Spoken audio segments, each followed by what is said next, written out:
Avalanche podcast presented by DraftKings Sportsbook. Use code DNVR when you sign up for a new account. We got a new pick of the week for you. I'm helping out my boy Yaya over here on the Rapids beat. You can go over. You can take Diego Rubio to be the leading scorer in the MLS at plus 3,500. Now, I don't know if he actually gets there. I know he's got 12 goals. I know he's got can you guys not hear me? Is this? Can you hear you? You just sound very far away. Was it on the wrong mic? Probably. But you were on a roll, so I didn't want to cut you off to tell you that. Yeah, same. Well, it's the way things happen. Oh, yeah, look at that. All right, you ready for this change? No. Mm-hmm.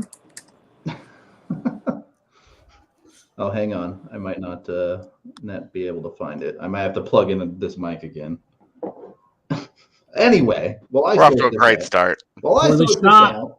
Poorly shot. Go find yourself a bet on DraftKings, even if it's Diego Rubio. He might be setting a new record for Rapids goals at very least, right? Yeah. He only needs 5 more to do that.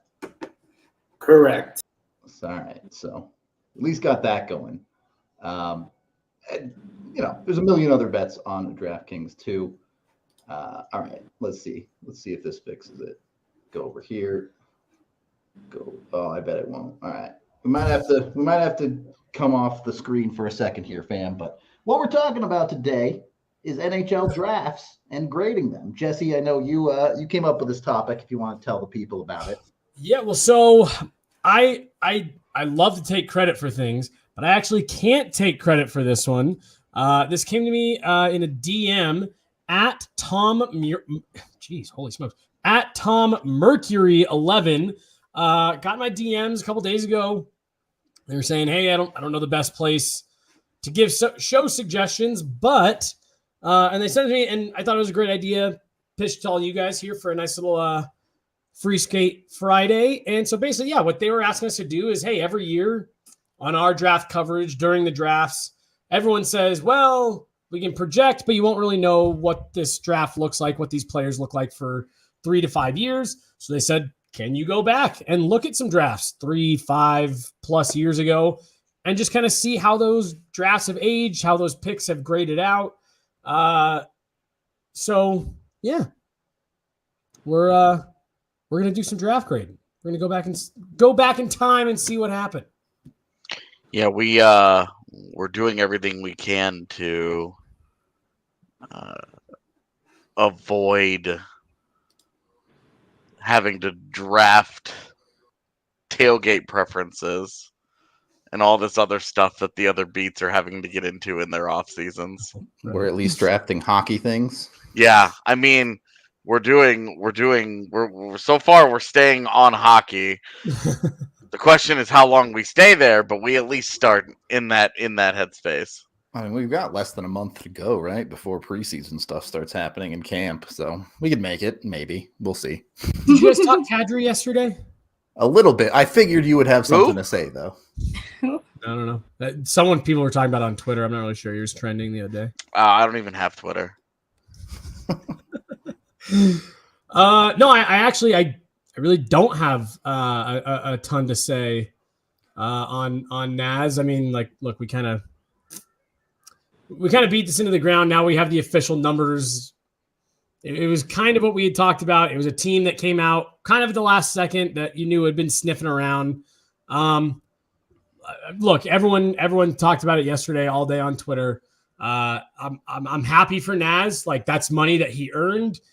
He said it at the All-Star game when we asked him about free agency. He said, look, this is something I've waited for my entire career to get this opportunity to go out and, make the money that I've earned. I wouldn't have given him 7 years.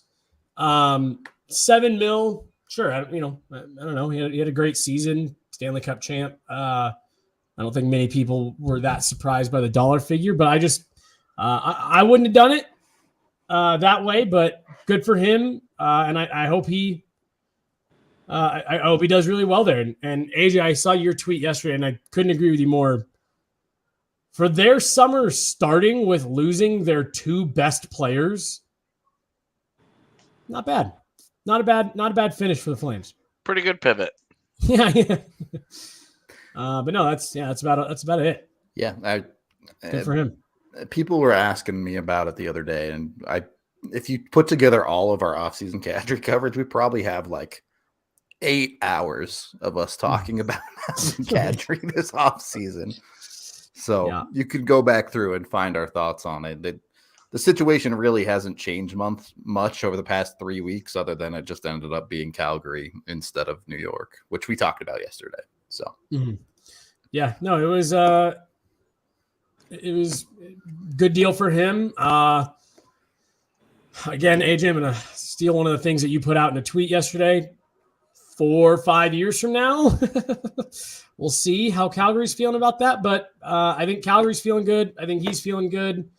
And I think maybe Calgary fans maybe feel a little bit better that after feeling spurned by Nazem Kadri a few years ago, he picks them in free agency.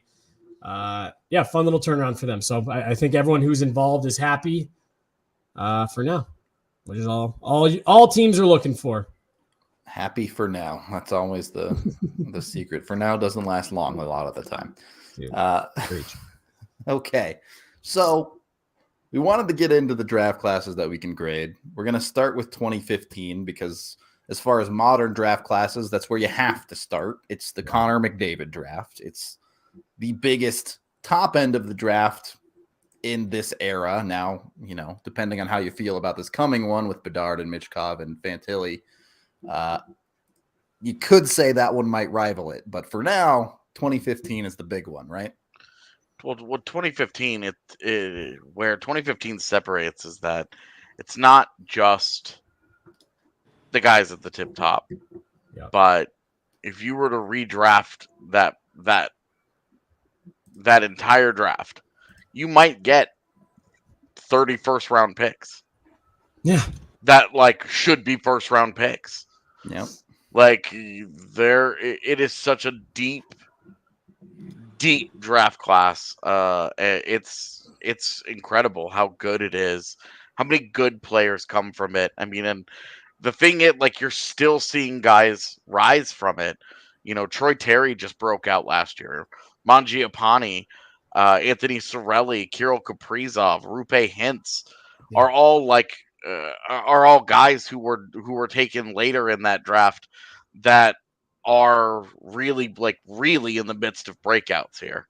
So that's I've been saying it for a long time, but that's going to go down as probably the best draft class ever. I think by the end of it overtakes the 2003. Well, and not to just repeat what you just said, but it's not only are they first round talent, but just the amount of elite high end talent that has come out of that one draft where not only are you just talking about first rounders, but the in my opinion, the amount of guys that you could talk about being top 5 picks in that draft. You have more than 5 top 5 picks that have come out of that draft since, if that makes sense, the way I'm saying that. And it's just not only are there that many good players, and to AJ's point, you probably have 30, maybe even 30 plus first round caliber guys. Within those guys, you probably have 10 to 15 what you would consider to be top tier elite NHL players. And it's crazy. Yeah. I mean, you look at a potential redraft of that year. Obviously, McDavid is still going 1. There's no doubt about that. Yep. Yeah. But Marner at 4 could end up at 2. Mikko at 10 could easily end up in the top 5. Sebastian Aho from the second round could be a top 5 pick. And then you go down the list and you're like, oh, okay, Kyle Connor, Matt Barzal, Travis Konechny. There are by the way, Jack Eichel is in this draft class. Also, Jack Eichel. He did go 2, but Kyle Connor, I believe. On the defensive side, you have Thomas Chabot, Zach Thomas Chabot, Zach Werenski, Noah Hannafin, Ivan Provorov, and then you also have guys like Rasmus Anderson and Eric Chernak who are playing big minutes. Vladislav Gavrikov came from this draft class too, who, for my money, is one of the more underrated defensemen in the NHL. You have guys who are all throughout this draft class who are playing top 6, top 4, like absolute studs that are at the top of their teams.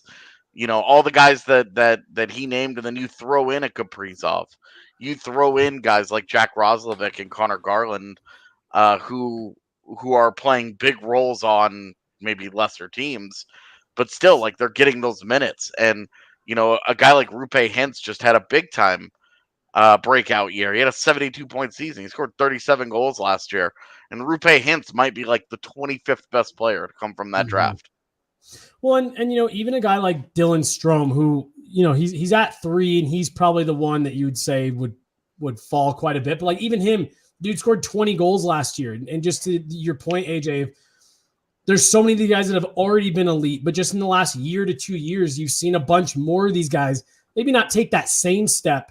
But like Dylan Strome was a good player last year on a really bad Chicago team. I'm anxious to watch him this year in Washington. Again, scored 20 goals. The more you go through this, it's amazing to think that this is all one draft, and somehow the Bruins found a way to fumble the bag on 2 picks.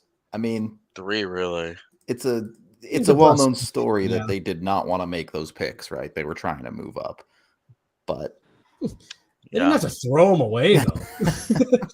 I wouldn't even want these. Just pick whoever. It really is the one. You have a couple guys at the end of the first round that haven't quite really fully broken into the NHL, but those Boston picks are really the only rough ones that I'm looking at in the first round with Senyshyn and Zaboral. It's a yikes, to say the least. Megan, what were you going to say? Well, I was just looking in the second round at Brandon Carlo. He's kind of a third pair defenseman. Also went to high school with him. Not a big deal. Yeah. His brother is my same birth year. So like growing up, I never played with his brother, but I always played like against him. There was a couple tournaments where his brother, Brandon Carlo, would come play. And I was like, oh, who's a little brother out here? He's the best one on the fucking rink by a mile. But yeah, I mean, like, again, that's another, there's just so many quality players. Like, even if you don't think Brandon Carlo is, top 4 or top whatever, like that's a legitimate NHLer that has come out of this draft. That it's just, we're grading these drafts. And I mean, seriously, I'm with AJ. Like, I think this, it's S tier. It breaks the scale. It should go down as the best draft class ever to this point. Yeah, and we haven't even talked about goaltenders, but you have like guys breaking into the league now. Guys, Samuel Montembeault, Aiden Hill, Dan Vladar is back up in Calgary, but starters: Samsonov, Blackwood, Vejmelka down in Arizona. Like you're talking about, like, there's even goaltender depth. Mm-hmm. Where maybe you don't have the high end goalie because Blackwood can't seem to figure it out, and Samsonov, we'll see what becomes of him in Toronto and beyond. But like even those guys, you're talking about there's some depth there. That the draft class has produced a number of guys they're just starting to get to the league because goaltender development curves being a little bit longer. But even that position, it's crazy. Eddie is screaming at us to mention Ivan Fedotov. So, well, I mean, he's got a whole other bag of problems that he has to get through. Yeah, but was drafted in this class. That's all. And again, maybe not to that same tier, but like even in the third round, 72 overall, you have Anthony Cirelli, who has been a really good player for the Lightning the last couple of years. Again, not necessarily in that same level, but just every round you're going through this list and there's 1 or 2 at least quality, middle 6 to top 6 guys. It seems like in every round. And then to AJ's point, you start adding in the goalie depth, and it's I just don't know how you do better than this. Kind of a weird place to start, right? Because this is an A++++++. And you're going to horribly skew perceptions through the rest of these drafts by starting somewhere like this, because this is too good. Drafts aren't supposed to be this good. Well, and it was when the Avs got the 10th pick that year, and I wrote, because every year for a long time I would write the history of whatever pick that they had, and I wrote the history of the 10th pick, and it's not good. It is not a good history. For whatever reason, the 10th pick in the NHL draft has not produced very many players. And in back-to-back years, the Avs got the 10th pick, and in back-to-back years, you saw what made the 2015 draft so freakish is that there are superstars all over the place. Arguably the second best 10th overall ever. Yeah, the Avs crush it with Mikko Rantanen, and then the next year, which we'll get to here in a minute, but the next year, a significant drop-off in just the quality of that class. Yeah. I just want to say one last thing about this 15 class. Again, just continue to go through the rounds. In the 5th round, you have Connor Garland, Ethan Bear, Kirill Kaprizov, and Troy Terry. Like, for 5th round picks, the fact that you can name 4 guys just 7 years later is that are legitimate high impact guys in the NHL.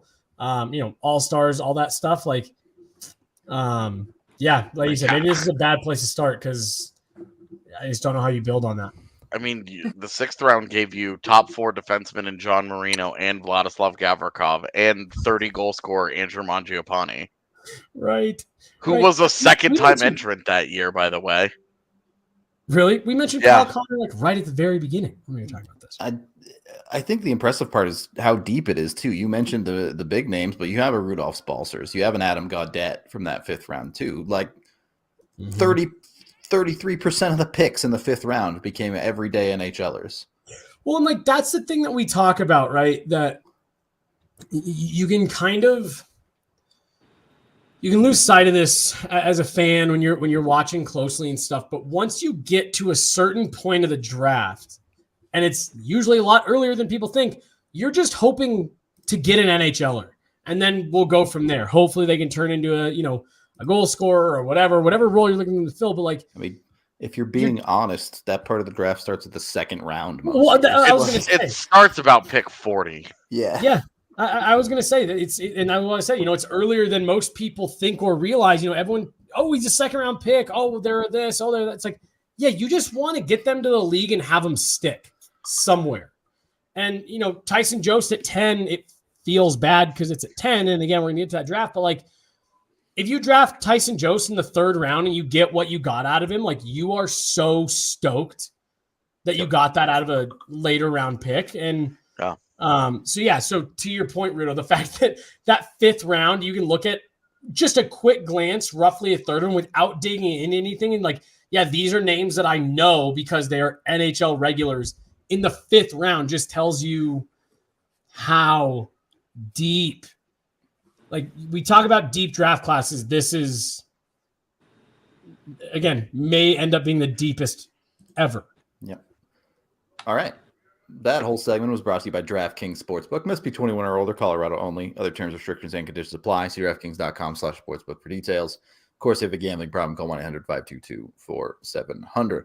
We're also brought to you by Breckenridge Brewery, the official beer of DNVR. You can go out and get dozens of flavors at your local liquor stores. They're all over the country.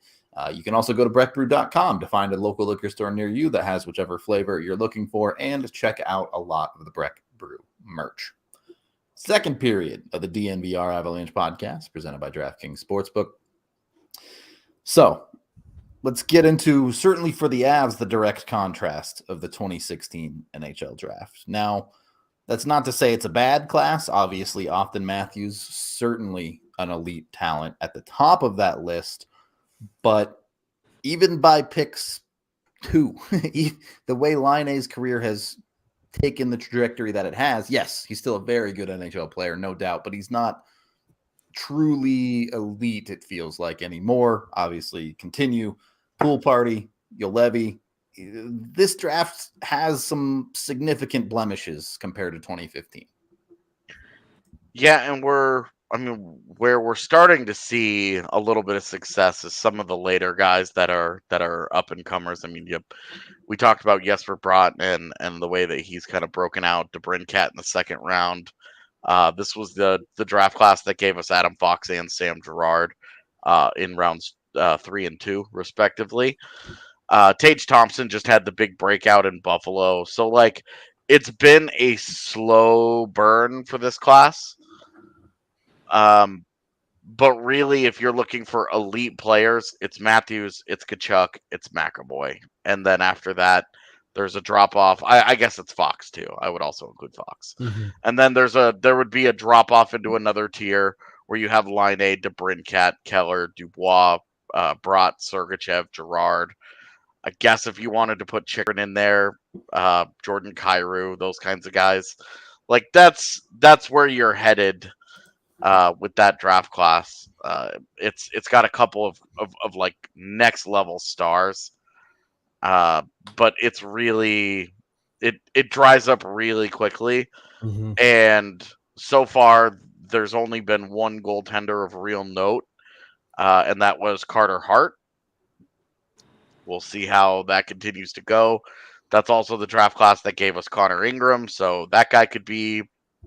We saw in the postseason, there might be more there. Philip Gustafson is also going to get a look at some point, but nowhere near the level of depth, even at the goaltender position. And that's kind of the story of 2016. It's absolute high end is right there, but it's not the depth drops off. Really, this is like 15 players deep, where you're talking about after that you're even like you do get into like a Tyson Jost. Like, these are depth guys. Mhm. These are not like big time players for you. It's I would say one of the weaker draft classes of the last 10 years. It's hard to go from 2016 into this class, but knowing what we know looking ahead at 2017, this is still actually a pretty well-rounded draft class, especially defensively. Like, if you're not looking for top pair defensemen, it has produced some still pretty good defensemen like Fabro and McAvoy included in there too. The forwards in this draft outside of Matthews definitely fall off quite a bit more, especially when we're looking alongside 2016. But I'm bracing everyone for what we're going to see in later drafts too until we get to 2019. Yeah, and then this is a class for Colorado that didn't do anything. Like, Yeah. the Avs got nothing out of this other than Tyson Jost. Which became 40 games of Nico Sturm ultimately. Yeah, and Cam Morrison has not latched on and caught on anywhere. Josh Anderson, the injuries led to his ELC getting terminated. Yep. Adam Warner, you could argue, was their best pick there because he's made a couple NHL appearances. He's still bouncing around in the AHL. He's a stable goalie at that level, at least, yeah. Yeah, and then Nate Klurman is at least an Eagle. And Travis Barron's time has already come and gone. So that class was like in and out the door for the Avs, with Tyson Jost really being the only guy that's going to stick in the NHL. It's going to have any kind of NHL, like real NHL career. So not a good one for the Avs. And anyone just a bummer. who's not doing a summer podcast 5 days a week isn't going to remember any of the names from that class except for Tyson Jost. Yeah. Yeah, it's again talking about 2015. We just talked about how many players stuck in the NHL to some extent, and especially for the Avs. But just as the league as a whole, you go through this list and you start running out of familiar names pretty quick in terms of guys that actually landed in the NHL. Again, you've got some of the high end, but this is a weird one. And it's just, I mean, you look at the late rounds, right? Like, there are 2 impact NHLers in the late rounds of this draft, Brandon Hagel and Jesper Bratt. And obviously Bratt, incredible steal at where they got him. But the rest of the 5th, 6th, and 2nd round is a couple of dudes that are trying to stick, but mostly just a whole lot of nothing. Yeah. I mean, And- really, you haven't gotten.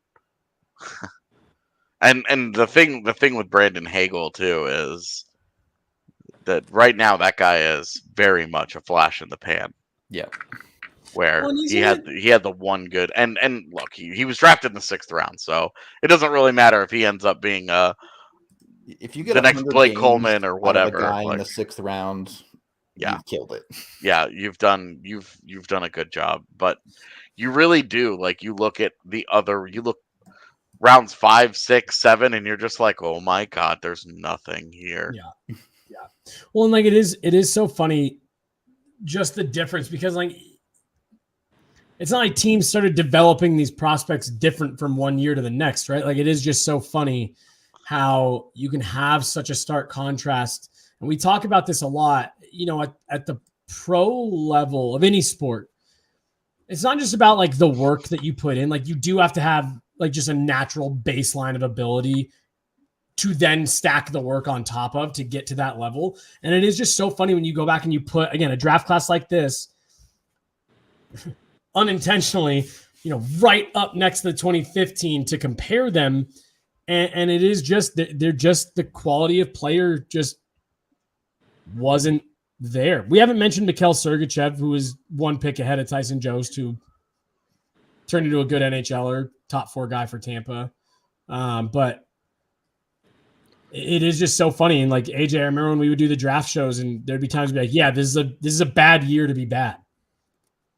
And there's other years where it's good years to be bad. I mean, it was an okay year to be the worst. Yeah. But you needed to be the worst.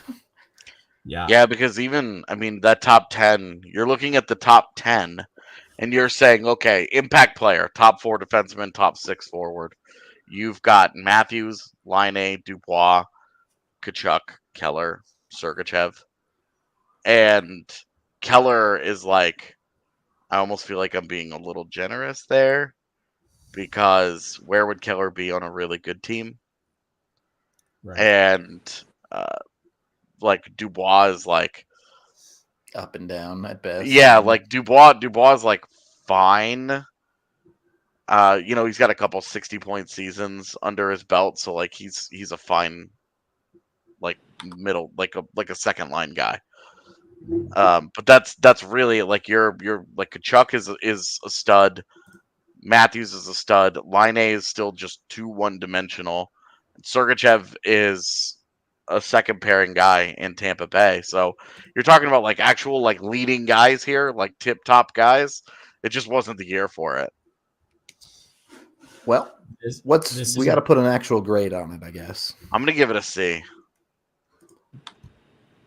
Feels a touch harsh to me. I think it could be like a C plus, B minus. Oh, I was gonna go C minus. Yeah, I don't think I don't feel like it's harsh at all. It's got one truly high end player in Austin Matthews, and I guess like Charlie McAvoy is an elite defenseman, but where's the offense? Like is he just going to be this year? Is he going to be the Slavin class of defensemen? That comment that was just on the screen, that's a good memory. Yes, the Avs did have the best odds to win the lottery with that last ball pull, but alas. My thing is, like, the 2nd and 3rd rounds do save this draft class a little bit. How much worse would this draft class have been had Austin Matthews been born 5 days earlier? Yeah. And he'd been in the 2015 class? Patrick Laine goes 1. Sort of added to the craziness. Well, and then Columbus, like, at the time, taking PLD was like, that was pretty not off the board, but everyone thought the top 3 were set. It was Matthews, Laine, Puljujarvi. Yeah.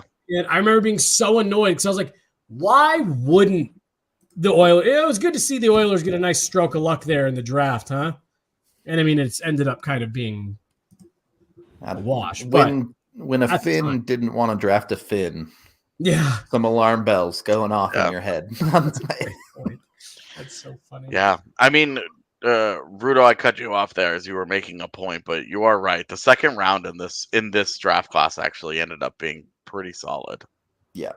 That's what keeps it at like a C+ for me. Is they really did get a number of NHLers out of it, not including the late rounds, but Like expectations impact are guys, lower in the late. Yeah, impact But I almost feel like that almost lowers the grade for me more, because we're grading like how these drafts played out. The fact that I feel like some of the best talent fell to the second round to me is almost like we're grading the class, not the scouts, right? Like, yeah. I don't know. I mean, I'm just going to grade everybody. Everybody gets a grade. Jesse giving out Fs all over the place on this stream. We can move on to 2017, and 2017 really shows you how one pick can completely change the trajectory of a franchise. Obviously, shout out Cale Ron Makar with Weasley, the by the way. Avs. Shout out Ron in the chat. Cale Makar with the Avs, that one very obvious. But you also look at Philadelphia ending up with Nolan Patrick at 2, and the absolute tailspin that franchise has been in ever since. So this is a top 10 where this top 10 is actually worse than 2016's. Before you get into this too far, I just want to say this is one of my all-time favorite drafts, just because this was the first year that we did the BSN draft show. And I mean, we spent months digging into all these guys and, mock draft and where do we think these guys are going to go. So this one I remember being like one of the most fun I've ever had taking part in a draft and watching how it played out. Wait, Sorry, go ahead, AJ. Wait. So I know we've talked, I don't know if we talked about this on air before, Megan, but you've talked about your sleepover. Maybe we bring it back, but instead of the NHL awards, it's the NHL draft sleepover. Oh, okay. That would be so much fun. The boy auction. The boy auction. That is not my original phrase. I saw it on the internet and it's really stuck with me every draft. Graduating from stabbing goalie haters to slavery. Good. After some light grasshopper genocide. This is getting worse for me. It does seem a new identity.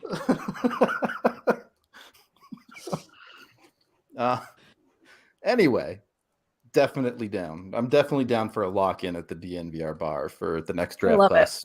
At least we'll have to wait until a draft class where the Avs are actually going to do things that are relevant. But I wanted them to trade those last 2 picks. I wanted them to go no picks from one draft so bad. Yeah. I wanted the hockey DB page to just be a straight 404. But now we have Romain and Kale, and I think that's more important. I hope he makes the NHL just for the meme. But if he doesn't, they need to have like a celebrity vegetable team that gets made. A celebrity vegetable team. You can take there's like 3 Kales in the NHL right now. You can take all of them. You can take Romain. We'll have to find some other ones. I don't know. We should produce an Av-centric episode of Veggie Tales using just Avs, guys. So on our Con Makar shirt, it took me an embarrassing amount of time to realize that those were kale leaves instead of the traditional maple leaf on the Conn Smythe for the shirt.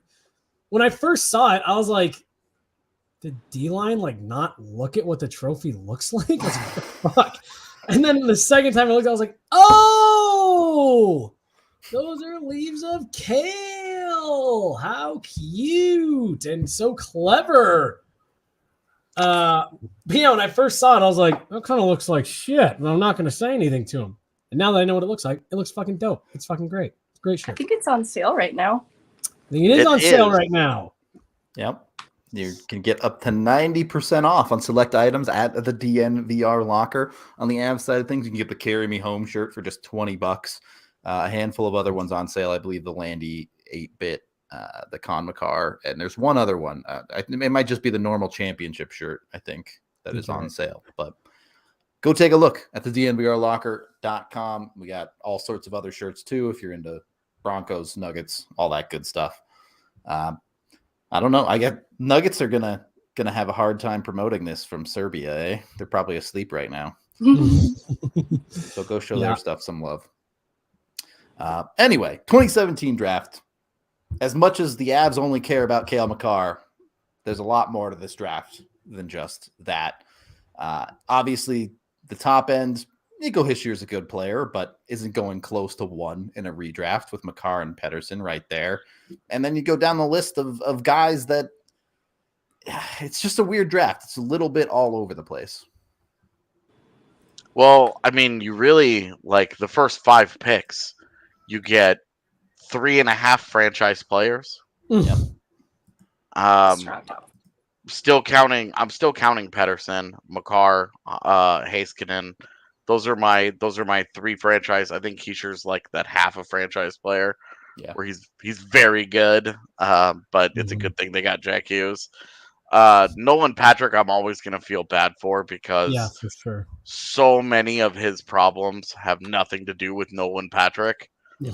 Like have nothing to do with his play, and on ice stuff. And then after that, immediately after that, Cody Glass is a bust. Elias Anderson is a bust. Casey Middlestat, I'm pretty comfortable saying at this point he's probably a bust. The Middlestat was so predictable. They just kept trying and trying and trying, and it has not gone that way. Michael Rasmussen is a bust. I wouldn't say Middlestat and Rasmussen are busts. They're at least NHLers, right? They just are really bad picks in the top 10. Right. Is Rasmussen still going to be in the NHL when I'll say this. Will both Middlestat and Rasmussen still be in the NHL when those teams are actually decent again? Yeah, they just won't be on those teams anymore. Okay, so then they're the Tyson Jost level of disappointment. Yeah, basically. Yeah.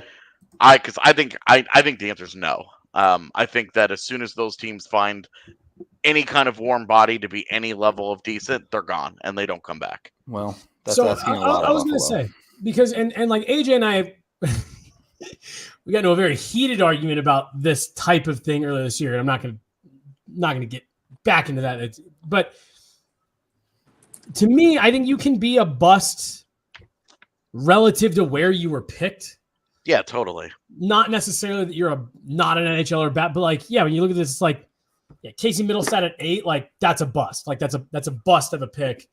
Sure, he'll stick around the NHL for a few years. I just have a really hard time calling anyone who plays 200 NHL games a bust. Yeah, half of them came before they'd figured out he was a bust. That's part of the process. You could be bad, but like you were an NHLer. But again, like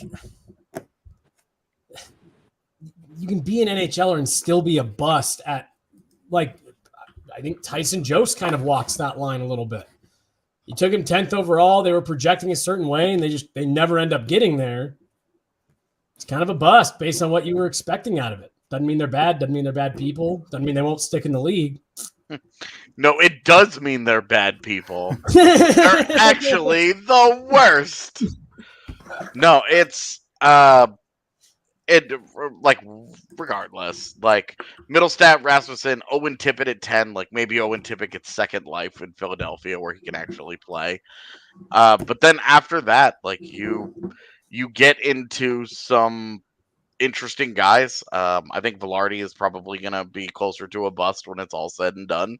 Just can't stay healthy, man. You also wonder, like, if he didn't have major back surgery as an 18-year-old, what happens with his career? So there's like a caveat there. And then after that, you go Netchus, Suzuki.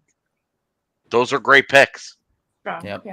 Like crushed it. And then Cal Foote, Eric Brandstrom, Juuso Välimäki, Timothy Liljegren, Urho Vakanainen. 5 defensemen in a row. The only one that has shown himself to be a legit NHLer so far is Liljegren. No faith in Brandstrom, huh? All the others, I really do. They keep trying, and it's just not. You just don't know. With I mean, he should get opportunity. He's in a place where they should be giving that to him, but I don't know the answer. I mean, even with Liljegren, like I just don't think any of those guys end up very good. But then again, and then after that, you have like little pockets here. Josh Norris, Robert Thomas, and Filipino, and Kyler Yamamoto are all pretty good NHL players. Yeah. Or better, like pretty good or better. And then POJ, Vesalainen, Paling, not much of anything. Ottinger, we'll still see. Off to a pretty good start. You feel good. Yeah. Morgan Frost has had a lot of injuries as well that have kind of been like, well, this was a guy that, I mean, at the end of his OHL career, Morgan Frost looked like the steal of this draft. He was such a dominant OHL player at the end. But, you know, the injuries, pro development, we don't really know. Shane Bowers is the only guy from this first round to never play an NHL game so far. Yeah. P.S. Go watch my Olison video. 28th pick. Kind of cursed. Yeah. And then the rest of the first round, Yoki Haudeu and Tolvanen and Kostin, just like blah guys. And what a solid St. Louis did trading ahead, because allegedly the Avs loved Klim Kostin. And when they had the first pick of the second round, supposedly Kostin was the guy they really liked, and they ended up with Connor Timmins, who, you know, a lot of injury issues, but got them Darcy Kemper, who won them Stanley Cup, so it feels like a pretty good pick, right? Dude, Connor Timmins will forever be like one of the guys that 20 years from now, I will argue with people, no matter what happens on Connor Timmins' career, he's someone that I will always argue I really thought was going to be a great NHL defenseman. It still might be if he can just get any bit of injury luck. Like, yeah, he's going to be an everyday guy in Arizona, and then his ankle exploded. Yeah. I mean, dude, he had flashes when he was in Colorado where it was like, is this a top pairing type guy? When you watched the last 10 games of last season, the 56-game season, yeah, and you're watching Connor Timmins finally get comfortable, and you're like, oh, shit, oh, shit, oh, shit.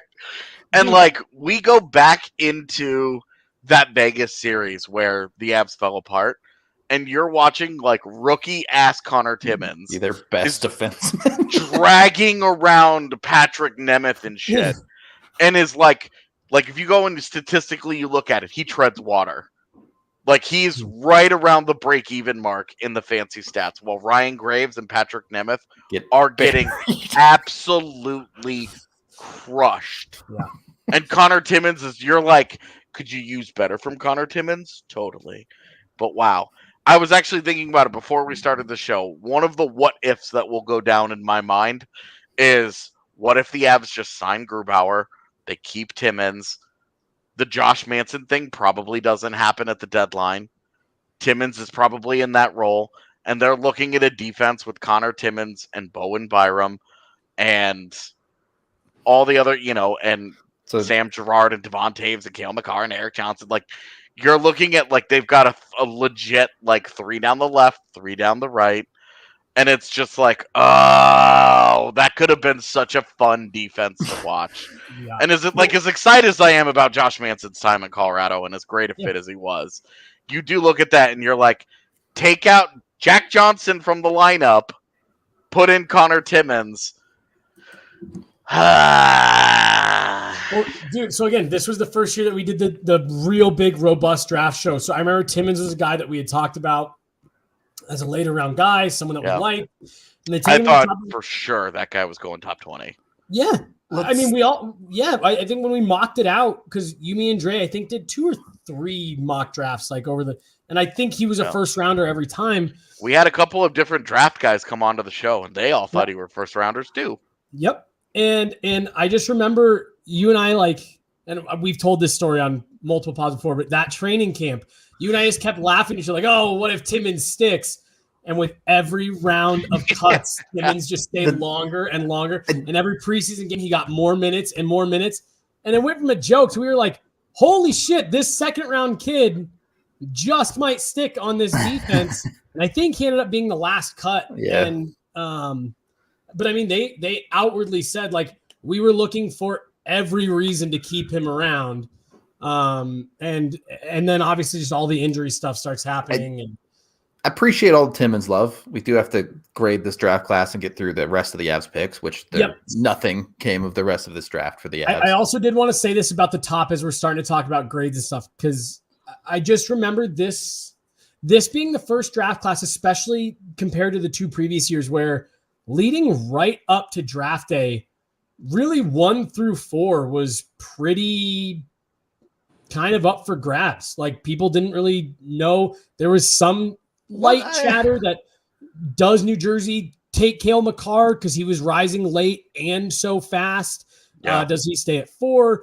Nolan Patrick was kind of the consensus number 1 up until WJC's that year. Do they just stick with the guy who's been there the whole time?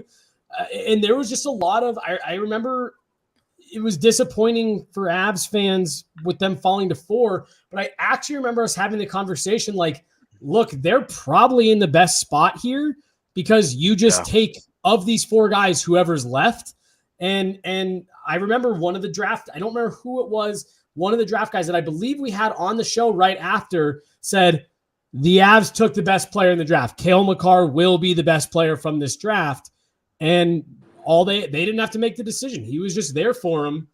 And I play that out sometimes too. Like, what if New Jersey had just, put it on the table and like, we're taking Cale Makar 1 overall, how genius they would end up looking and just how different the NHL looks. But I just remember the top of that draft being so fascinating leading up to it because there was any number of things that could have happened. That class so far just has not produced a ton beyond the first 2 rounds, because the second round produced a lot of pretty good players. It's also important to note this is 2017. We're going into the 2022 season.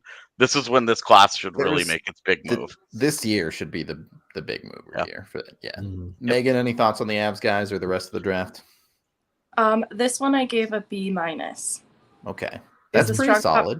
And I felt like the second and third round produced enough, at least middle 6, bottom 6 NHL caliber players with second, third pairing. Do this quickly. And to that point, Megan, like kind of combining the last points, you're right. They've produced enough to be good. And you hope, if you're someone who's got stake in any of these players, that you still have a year or 2 where they are going to be taking steps. But I'm with you. There's been enough players solidified from this group that feel good about it. Some keys from the second round: Jason Robertson, Teixeira, Alex Formenton-ish, Mario Ferraro, Max Comtois. Outside of Robertson, there's nothing super duper high end there, but there's a lot of everyday NHLers. Yeah, and on the in net, you have Ottinger kind of as leading the way there. And this is going to be really early for these guys still, but you also have Jeremy Swayman and Stuart Skinner as full-time NHL guys in the next year. So, I think I'm giving it as a B. Like I think it's a solid, like, couple of franchise guys in Heiskanen and Makar's like that super special, like Matthews, like McDavid, like that guy's going to be in the Hall of Fame. He's going to have a shitload of hardware. That guy represents everything that the draft is supposed to be about in terms of changing the fortune of a franchise and flipping everything on its head and creating a brighter future for you. That's what that is. And Heiskanen, I think, has the kind of potential to be one of the very, very best defensemen of a great generation of defensemen. Yep. I think it's around a B as well. There's some serious mistakes that got made in the first round, obviously, but looking at the class as a whole, it's pretty solid. We are brought to you by Avaca TV. You can go to avaca.tv today. That's evoca.tv/Colorado10 to get $10 off for the first 3 months. TV for just $15 a month. It's got Altitude. It's got AT&T Sportsnet. It's got the national channels. It's got NFL Network. It's got movie channels. It's got show channels. It's got over 60 total. So it's got you totally covered for any TV you might need. If you live here in Colorado, you can go check it out today. Again, $15 a month for the first 3 months and just $25 a month after that at avaca.tv. We're also brought to you by Athletic Greens, which I think, Megan, did you just pick yours up the other day? Oh, she's got it right. Yes, she's I drinking did. it right I'm now. Damn it! drinking I it was currently. at the office and I meant to grab mine. So there It's you really- go. What can you sell it to me? What's the selling point? So I've had a couple other greens powders, and the flavor is pretty light and a little lemony. So it's not overly earthy, but I've had some that are overly sweet too, and it dissolves really easily in just water. I've had some that are a little clumpy, and this is really easy. So it goes down easy, tastes is good, but you could also put it in smoothies. It would probably be masked by the fruits pretty well too if you were having trouble with it. Hannah puts it in smoothies. It's just like part of like, when she's adding everything. But there's two things you said there that we don't talk about enough during the ad reads. One is how well it dissolves. See, I've tried stuff like that even if it's not clumpy, it's like gritty. You feel it on your teeth. Not in my experience at all of Athletic Greens. And then, like you said, people, whenever you have a drink that's green, people always assume it tastes real bad and earthy and all that stuff. But I'm with you. Like, honestly, I don't think the taste is overwhelming. It's you can get it down real easy. And if you mix it with anything else, smoothie, something like that. If you really don't like that type of natural, I used to kind of earthy taste, you can mix it with something really easy and it's good. So Hannah likes a bunch of that stuff, and I usually try them. This is the only one that I've ever been able to like, cool, I'll not only go back for more than that, but more of that, but I'll have my own. Because all the rest of them, the taste is overwhelming, or the powder just doesn't dissolve well. For real, athletic greens is I love it. They're great. I'm never doing that ad read ever again. That's your two's job from now on. I thought you meant because you didn't like what we said. I was like, no, I like it harsh so way to much end the read. I don't have to do it anymore. That's what I'm saying. You can get 75 high-quality vitamins and minerals, whole food source superfoods, probiotics, adaptogens, all with Athletic Greens. So head over to athleticgreens.com/avalanche today to take control of your health and pick up the ultimate daily nutritional insurance. Third period of the DNVR Avalanche podcast as we get into some more recent drafts here. We can get into these. There's enough that's happened that they are established draft classes, but keep in mind, especially with 2018 and 2019, that these are very much a work in progress when we give them a grade. Can I just real quick sidebars, because as I'm kind of going through Twitter here, there's a tweet that I guess Cale Makar reached out to Nazem Kadri saying, hey, if you need anything with the, getting settled into Calgary, let me know. Like, I'm here for the summer or whatever. Peter Ball put it out. And I just laughed because I saw some stuff yesterday and they were Flames fans. And here's another one in this thread. People are like, oh, Cale Makar is going back to Calgary once he's a free agent. I just don't understand what it is. And I feel like it's specifically Canadian cities that everyone just assumes every player wants to go back and play for their hometown team. Like, I don't know, maybe Cale Makar does want to play for the Calgary Flames, but I just find it so funny. John Tavares did it, and now everyone's like, everyone's going to return home. Wherever you're born, that's where you finish playing. And it's like, I just find it really funny. I mean, tangent over. Canadians need to dream about something. So, I mean, Minnesotans are the worst offender. Yeah, this too. Yep. Like, yeah. they're the ones who are like, oh, he's a good Minnesota boy. He's coming home. The only reason they take it personally that Eric Johnson's like, no. The only reason anyone would move back to somewhere that cold is because of like family ties. So, well, like they like couldn't cope a reason for why Ben Myers didn't sign with the Wild. Like, he grew up here and he played high school here and college here and he's lived his whole life here. Why wouldn't he just want to stay here? It's like, I don't know, get out and live in a different part of the country, see more of the, like, I don't know. There's a million reasons why. Is that like, is that a valid thing? Like, if people were like, yeah, but you went to high school here, I'd be like, yeah, I hated high school. Yeah. Oh, AJ went to high school in Texas. Clearly he wants to go back. Yeah. Never.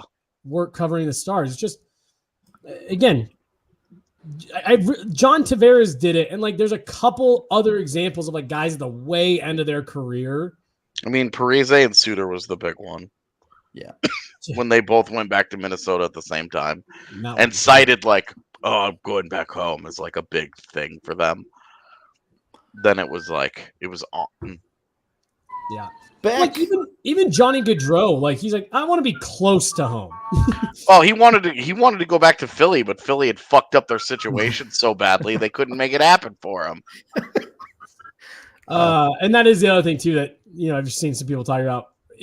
Even if Kale wanted to go back to Calgary, I don't know if they have the money anymore. No. Like they've tied up a lot of money long term. Getting back to the 2018 draft really quick. Sorry. I want to get Megan's thoughts on pick number 1. Rasmus Dahlin. Is he legit? Is he for real a top end defenseman in this league? I think it's really hard to say because of the opportunity that he has to prove that right now. Like I imagine in a different system, he might have thrived even more. I don't know if he's presently a top pair defenseman. I don't know if he can reach that, but I think he'll be competitive. He'll probably be somewhere in the top 4. Okay. And I feel like that sets the stage for a significant portion of this draft class so far. Not that you don't have very good players, but you're looking at this first round and you're looking at for a truly elite talent. I guess you have Quinn Hughes is probably the closest to it, depending on how you feel about Brady Tkachuk. Excuse. He's got good numbers, man. I'm just going to go ahead and ignore this Andrei Svechnikov slander. Look, Svechnikov is good. Would you put Svechnikov in the elite category, though? He gets a little better every year. But is he elite? So now with dodging him, the question, got it. With him getting the 30 goals this last season, it's finally happening. He has not been elite to this point, though. No, and it has been a disappointment that he has not really taken that last step from that very good NHL player to the shift by shift. This guy is physically dominant because he should be. He's got the body for it. He's got the mentality for it. Everything is there. There's just something that has not quite clicked 100% for him yet, and that has to happen. And to be honest with you, if it doesn't, he's going to be a bit of a disappointment, and that's going to be what holds Carolina back from reaching that Stanley Cup potential. He has to break that barrier for the Hurricanes to be legit. And now, to be fair, 4 years into Nathan MacKinnon's career, you could have said the same thing. 4 years into Nathan MacKinnon's career, we had people that were trying to tell me he was a fucking bust and all kinds of shit, dude. It was, dude. It was intense 4 years into that guy's career. I try my absolute hardest to not. I should just delete the Facebook app. It's such a terrible platform. It's such a terrible app, and I barely use it. But a few months ago, I got on and it gave me like a little memory. I posted something about the Avs. It was completely, innocent, whatever. And someone in the comments, like someone that I know, one of my buddies, had replied, Nathan MacKinnon for PK Subban 1-for-1, who says no. Yeah. And I was just like, at the time, I remember that being like a horrible, like, why would you, like, the Avs would say no immediately. And just the way that is aged in 4 years or whatever, 5 years, it's like, my goodness. Yeah. So we can talk more about the first round. I just want to knock the later rounds quickly out of the way because for the most part, it's probably too early to really consider the later rounds. Even like second round, you really have Romanov as a cornerstone piece, kind of Ryan McLeod, but it falls off pretty quickly. Getting into the later rounds, there's a few guys that have established themselves as NHLers, Kurashev, Sharangovich, but it's pretty empty there because it's a bit too early. Yeah, and Kurashev, I think, is just because it's Chicago, sure, kind of thing. Whereas Sharangovich, I think, has actually shown himself to be legit. Broke up this also, year for sure. Yeah, we haven't really acknowledged it, but the number of these names that we've talked about, my God, New Jersey crushing it past the first round. Yep. We're talking about Jesper Bratt, Sharangovich, some of these other guys that they've got on this. When you go through, Mackenzie Blackwood is their goaltender. Like, first round pick. They've done well for a franchise that keeps winning lottos. They've actually done well for themselves beyond that. And you just wonder, like, where's the big breakout? When's Why it aren't they coming? good? Yeah. Why was AJ Greer a regular? Why AJ Greer and Mason Geertsen were regulars for them last year? Did I talk about it on the pod that Mason Geertsen was at the like Lacroix hockey camp? Yeah. Yep. It was so weird. So, sorry. Are we going back to the first round? Or are you still going through some of the? Yeah, no. First round, obviously it's littered with big question marks. Denisenko, the Avs own Martin Kaut. You go a little bit deeper, you end up with Jay O'Brien's and Dominic Box, and it's doesn't look great. I remember sitting in Dallas, and I wanted the Avs to take Joe Veleno at 16. Me too. Just because he was someone that was like center, and he had exceptional status, and he had some weird injury stuff in his draft year. And I remember thinking like, oh, this was it injuries? Was there a reason he like didn't play or something?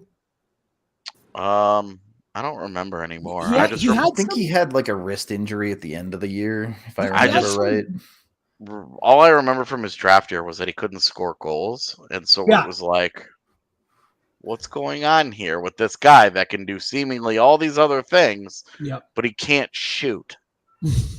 It was a really weird. He was a really weird evaluation. Well, and I just remember thinking like, and that was honestly the thought process is like people are having a hard time getting a read on this guy, but he does so many things so well.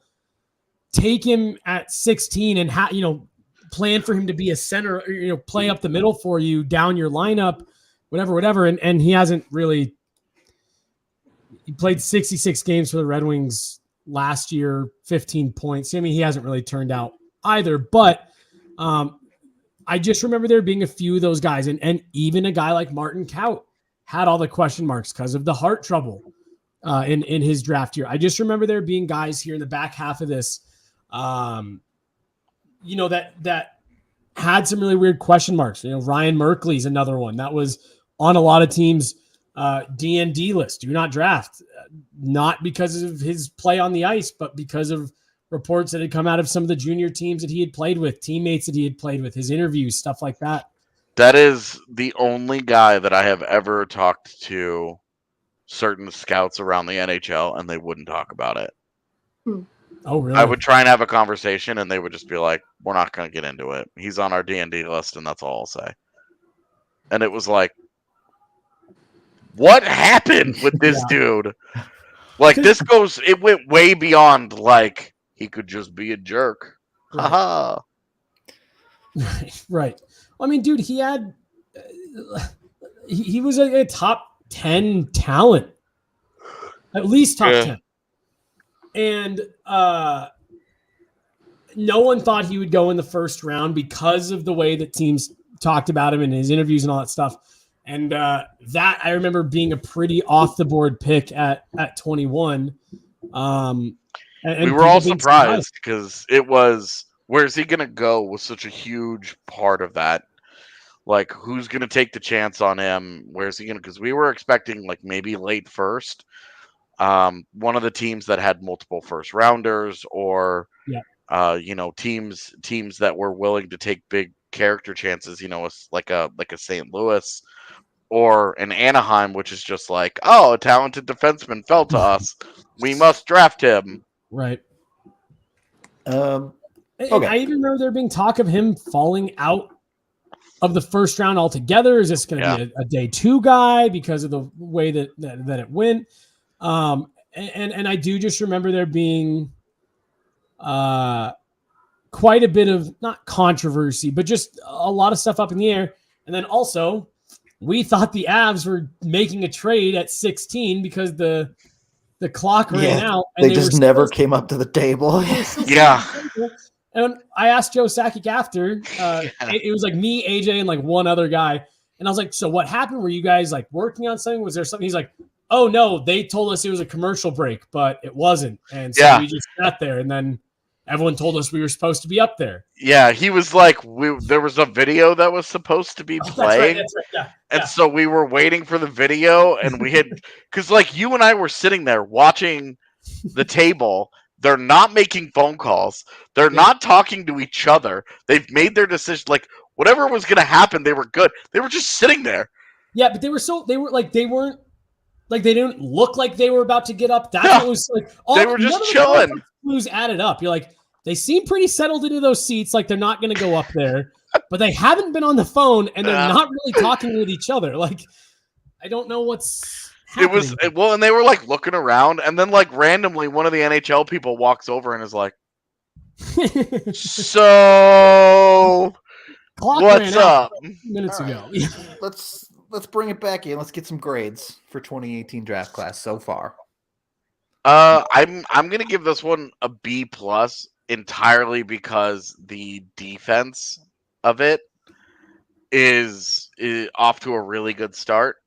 A lot of quality defenders have come out of that. Obviously, Darlene at the top, but Quinn Hughes has shown himself to be a star. Adam Boqvist is pretty good. Bouchard and Dobson are solid. Ty Smith, Ryan Merkley, Keandre Miller. All these guys are like legit players.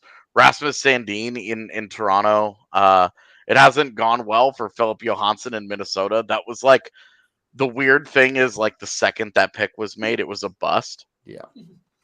Like the second it got made, things went downhill. Sean Dursey, Kalen Addison are guys that are going to be fighting. Dursey's got a role in LA. Addison's trying to find one on that stacked defense in Minnesota. Perunovic will get a shot in St. Louis. Romanov's going to get the world with the Islanders next to Dobson.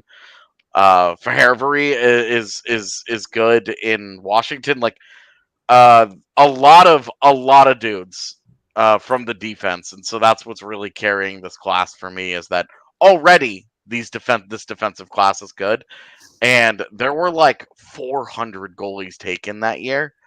We'll see if any of them turn out. Lucas Dostal has a chance to be an absolute star in Anaheim if John Gibson would ever get out of the way, and obviously Justus Annunen, we'll see, but there were so many of them taken that year that it's like, what's happening here? So all right, AJ leaving absolutely zero tidbits of this draft for anyone else. Solid B for me. It was a B+ earlier. Oh, was it? Sorry, B+. I'm just going to coattail that. I'm just going to add a tally for me. Co-signed by Jesse. Yep. Yeah. Megan, anything else? I'm giving it a B, and I want everyone to watch the goalie goal that Lucas Dostal scored last year. Yes. Against the Eagles, correct? It was. That's how I saw it in person. It was really cool. In the building. I was in the building, and Hunter Miska, after the game, the Eagles lost badly. He was down there kind of grinning like, did you guys see that? But the Eagles lost, so he had to be kind of coy about it, but it was still cool. Damn, I'm jealous. That's a bucket list item that I have zero control over. It's like a hole-in-one in golf, basically. Yeah. Yeah. Good for you. Good for you. Last one. My camera's going to die before the end of the show again. The 2019 NHL Draft. It's still very, very early, but I would say it does feel pretty established, obviously at the top with a guy like Jack Hughes, Bowen Byram for the Avs, even Kirby Dach and Kakko, who have struggled to really break out, are still NHL players. And you even get into the depth. Kaliev is playing in the NHL. Nils Hoglander, an everyday guy in Vancouver. For it being just 3 years out, it's solid. Yeah, I've got this as an A- so far because you have franchise center in Jack Hughes. You have a franchise defenseman in Bowen Byram and Mo Seider. And then you have a franchise goaltender in Spencer Knight.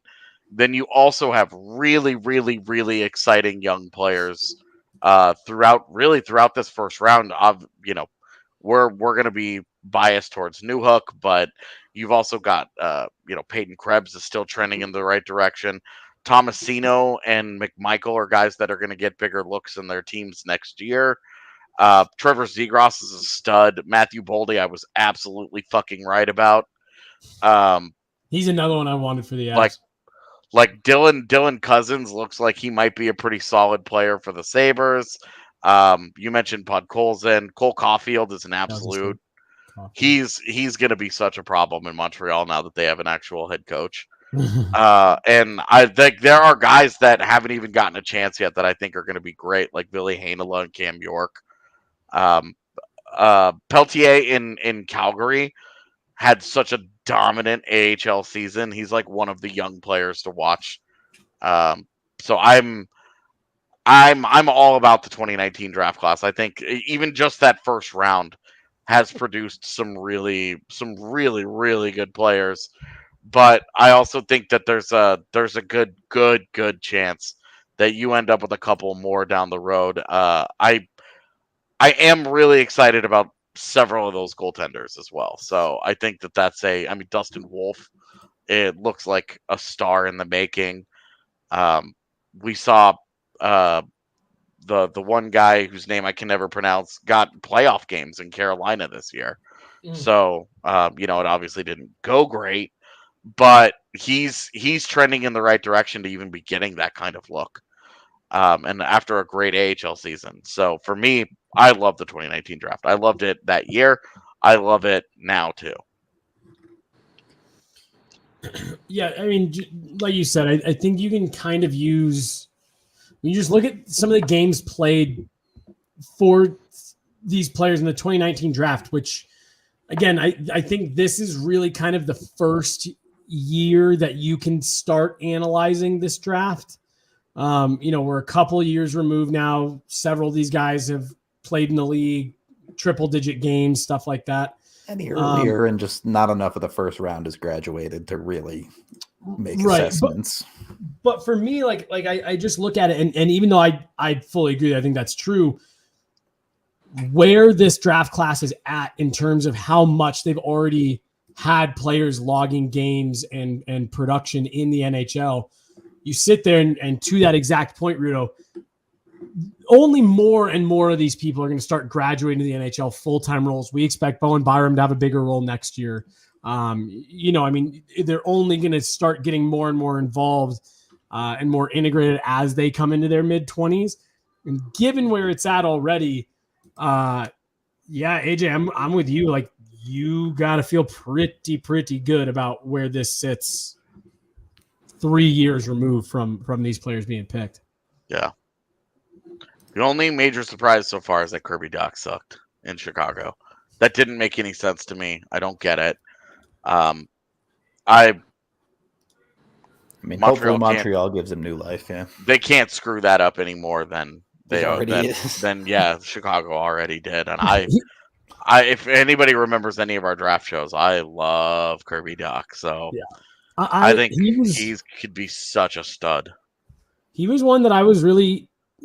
I thought would have been an interesting reclamation project for the Avs this year had they been able to work something out. And obviously their division, there's 1,000 factors. It obviously didn't come here, but he's one that, to your point, AJ, where there's enough there to like that you almost have to sit back and go, it has to be something that Chicago was or was not doing, because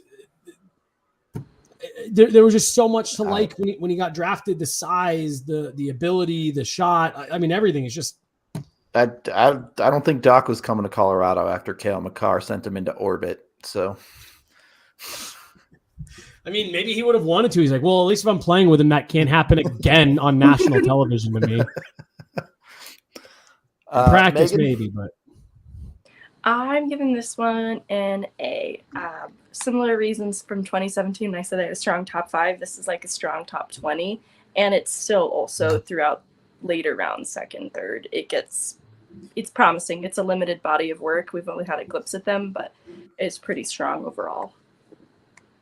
You don't usually see that many guys already breaking into the NHL from the 3rd, 4th, 5th round. Mm-hmm. So, right. A lot of promise there for sure, but a couple years till you can really fully grade the later rounds for sure. Yeah, and I tell you that in Arizona, that Matias Michelli looks like an absolute monster. Yep. Like, really? Yeah, he is. He was such a dominant AHL player. It was fucked up, man. I was like, what is this guy? Where did this guy come from? And he didn't get very many games with the Coyotes at the end of the year. Like he got a handful. I don't remember how many, but 23. okay, yeah, he looked good at the end of the year when I was watching them play, like every other day, and I don't remember why, but he looked good, and I was like, oh man, they might really have something with this guy. They'll blow it with Barrett Hayton, but they'll get Matthias Michelli right. Yeah, Even a broken clock is right twice a day. always a blast looking back at former drafts. AJ and I are obviously big draft people. Megan, we're getting her there. We already got her on the Eagles train. That's like one step away from being all in on the draft. Yeah. I'm so excited. It's the gateway drug to getting into the draft, because then you start getting curious about where these guys come from, and you start digging up OHL streams. Then the next thing you know, it's draft season. The Avs season is over, and you're binging USHL games at 3:00 in the morning, and you're like, fencehockey.tv, and like, yeah, what happened with my life right now? yep. And then you realize you might just be the good kind of junkie. To be fair to you guys, there were some really, really, really bad years of Avalanche hockey where if you didn't get hyped on the draft, you were just torturing yourself. Good point. So, like, So You were Megan just had watching just been baseball? torturing herself for a couple of years. Got it. well, I mean, like, now, like, again, this year, like, it was so fun to not give a shit about the draft because the team was dope. Like, I still like the draft. I still think it's great to see prospects, accomplish all that and stuff. And like, I'd rather watch a good hockey team. True. Okay. Any final thoughts for today before we get out of here? Good. No. Okay. We're going to take off for this one. We appreciate all y'all hanging out for a fun little Friday show. The other three people on here will be doing a show this weekend to make up for our Monday show. So I don't know what that'll be about, but I'm sure it'll be a blast. Tune in for that. We appreciate all of y'all so very much. And until the next one, we will talk to you later.